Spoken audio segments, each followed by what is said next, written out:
ઝઘડિયાના પત્રકાર પર રેત માફિયાએ હુમલો કરવાના વિરોધમાં પત્રકારોનું જિલ્લા કલેક્ટરને આવેદન। હુમલાખોર ઈસમ અન્ય ગુનાઓમાં પણ સંડોવાયેલ હોય પાસા એક્ટ હેઠળ કાર્યવાહી કરવા માંગ કરવામાં આવી। ભરૂચ જિલ્લાના ઝઘડિયાના પત્રકાર જયશીલભાઈ પટેલ પર ગોવાલી ગામના અને રાણીપુરા ગામના નજીક નર્મદા નદીમાં નાવડી અને મશીનના ઉપયોગથી રેતી કાઢવાની પ્રવૃત્તિ કરતા દેવાંગ પાટણવાડિયા નામના ઈસમે હુમલો કરતા તે બાબતે ઝઘડિયા પોલીસ મથકમાં ફરિયાદ નોંધાવવામાં આવી હતી।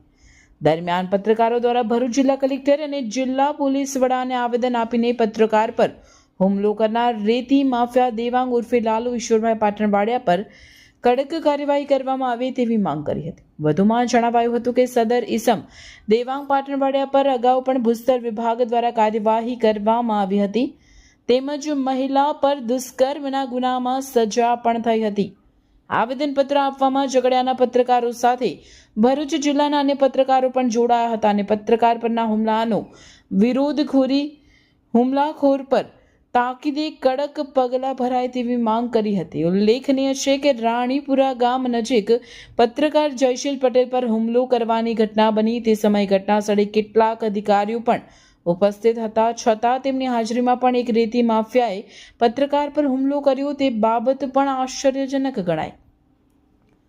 પત્રકાર પર હુમલો કરનાર ઈસમ અગાઉ પણ કેટલાક ગુનાઓમાં સંડોવાયેલ હોય આ વાત તેની ગુનાહિત માનસિકતા છતી કરે છે છતાં સ્થાનિક પોલીસ દ્વારા આ લખાઈ છે ત્યાં સુધી આરોપીની ધરપકડ નથી થઈ શકી તે બાબતે પણ સવાલો ઊભા થયા છે। પત્રકારો દ્વારા ઝઘડિયા નાયબ પોલીસ અધિક્ષક ઝઘડિયા પ્રાંત અધિકારી તેમજ ઝઘડિયા પોલીસ ઇન્સ્પેક્ટરને પણ આવેદનની નકલ આપીને તાકીદે આરોપીને ઝડપી લઈને તેના વિરુદ્ધ પાસા એક્ટ હેઠળ કાર્યવાહી કરવા માંગ કરી હતી। ઉલ્લેખનીય છે કે ઝઘડિયા તાલુકામાં લાંબા સમયથી બેરોકટોક ખનીજ ખનનની પ્રવૃત્તિ ચાલી રહી હોવાનું જગ જાહેર છે। તાલુકામાંથી વહેતી નર્મદા નદીના વિશાળ પટમાં લાંબા સમયથી મોટા પાયે રેતી ઉલેચવાનું ચાલી રહ્યું છે। નદીમાં નાવડી મૂકીને મશીન અને પાઇપ દ્વારા રેતી કાઢવું ગેરકાયદેસર હોવા છતાં તાલુકામાં નર્મદા કાંઠા વિસ્તારના ગામોએ આ ગેરકાયદેસર પ્રવૃત્તિ બેરોકટોક ચાલી રહી છે। તાલુકામાં ગેરકાયદેસર રેતી ખનન કરતા રેતી માફિયા બેફામ બની રહ્યા હોવાનું સામે આવ્યું છે ત્યારે ઝઘડિયા તાલુકાના પત્રકાર દ્વારા રેત માફિયા વિરુદ્ધ જિલ્લા કલેક્ટરને ફરિયાદ કરવામાં આવતા રેત માફિયા દ્વારા પત્રકાર પર હુમલો કરવામાં આવ્યો હતો। આ ઘટનાને ભરૂચ જિલ્લાના પત્રકારોએ વખોડી કાઢી હતી। જી, મારું નામ જયશીલ પટેલ છે। રાણીપુરા ઝઘડિયાનો વતની છું। છેલ્લા 18 વર્ષથી હું પત્રકારત્વ ક્ષેત્રે મારી ફરજ બજાવું છું। મારા ગામ રાણીપુરામાં કેટલાક ભૂમાફિયાઓ દ્વારા ગેરકાયદેસર રીતે નર્મદા નદીમાં ભેખડો તોડી ફૂટવાલ જેવા સાધનથી પાઇપ વડે એન્જિન મૂકી ગેરકાયદેસર રીતે પાણી સાથે રેતી ઉલેચવાનું કાર્ય કરવામાં આવતું હતું। ગત વર્ષ પણ આ કાર્ય કરવામાં આવેલું। અમોએ ભૂસ્તર વિભાગને અને જવાબદાર તંત્રને જાણકારી આપી છાપામારી થઈ હતી। એ દરમિયાન પણ એમનો બધો માલ જપ્ત થયો હતો।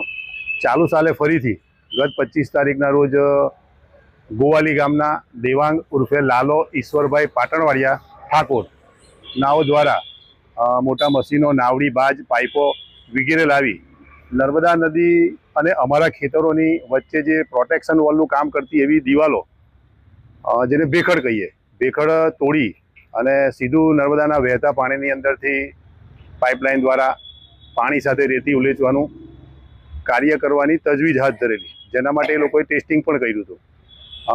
આ વાત મારા અને અમારા ગામના ખેડૂતોના ધ્યાને આવતા અમોએ 28 તારીખે જિલ્લા કલેક્ટર શ્રી ડીએસપી કચેરી ભૂસ્તર વિભાગ અને ઝઘડિયા પીઆઈને આ બાબતે જાણ કરી હતી। એના બીજા દિવસે એટલે કે 29 તારીખે અમો સ્થળ તપાસે ગયા હતા। અમને જાણકારી થઈ કે ભાઈ આ રીતે એ લોકો એક્ટિવિટી કરે છે તો અમે ત્યાં સ્થળ પર ગયા તો એણે ભેખડો તોડી અને પાઇપલાઇન લંબાવી રેતી ખનન કરવાની પ્રક્રિયા ચાલુ કરી હતી। અમે તે સમયે ફોટોગ્રાફી કરી અને જવાબદાર ભૂસ્તર અધિકારી ઝઘડિયાના પીઆઈ અને પ્રાંત અધિકારીને કોલ કર્યો હતો પરંતુ તેઓએ રિસ્પોન્સ ન આપ્યો હતો। ત્યારબાદ અમે કમિશનર ગાંધીનગરને જાણ કરી હતી અને થોડા સમયની અંદર ઝઘડિયા મામલતદારના સર્કલ તથા તેમનો સ્ટાફ આવ્યો હતો।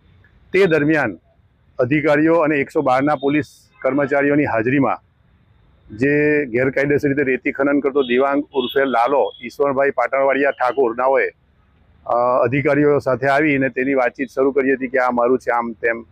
એની વાત પૂરી થયા બાદ મેં મારી વાત અધિકારીઓને કરી હતી કે આણે જે ગેરકાયદેસર રીતે રેતી ખનન કરવાની પ્રવૃત્તિ કરી છે નર્મદાના નદીના ચાલુ પ્રવાહમાંથી પાઇપલાઇન નાખીને, તો એની પાસે તમે પાસ પરમિટ માગો અને જે વાહનો એ લાવીને અહીંયા મૂક્યા છે તેના ડોક્યુમેન્ટ માગો. તો એ એકદમ ઉશ્કેરાઈ જઈ અને મારી પર હુમલો કર્યો હતો. હુમલાની અંદર એણે મારું ગળું દબાવી દીધું હતું અને પાછળ ભેખડ સાથે દબાવીને 45 થી 60 સેકન્ડ સુધી એણે મારું ગળું દબાવી રાખ્યું હતું. મારી સાથેના જે અન્ય ખેડૂતો હતા 2-3 એમને ખૂબ છોડાવવાનો પ્રયત્ન કર્યો, છતાં પણ એ ન છોડાવી શક્યા. આખરે છેલ્લે વધુ લોકોએ આવીને મને મારમાંથી બચાવ્યો હતો. તો મારું કહેવાનું એવું છે કે જો આ અધિકારીઓ ત્યાં હતા ને આટલી ક્રૂરતાપૂર્વક એણે મને જીવ લેવાનો પ્રયત્ન કર્યો તો આવા સામે કાર્યવાહી થવી જોઈએ. તે બાદ મેં ઝઘડિયા પોલીસ સ્ટેશનમાં એની વિરુદ્ધમાં ફરિયાદ પણ નોંધાવી હતી અને ભૂસ્તર વિભાગે એનો 55 લાખ જેટલો મુદ્દા માલ પણ જપ્ત કર્યો હતો. અમે જિલ્લા સમાહર્તા એવા કલેક્ટરશ્રી પાસે આજે આવેદનપત્ર એટલા માટે આપવામાં આવ્યા છે કે દિવાંગ ઉર્ફે લાલો પાટણવાડિયા નાઓનો ઇતિહાસ ક્રિમિનલ છે.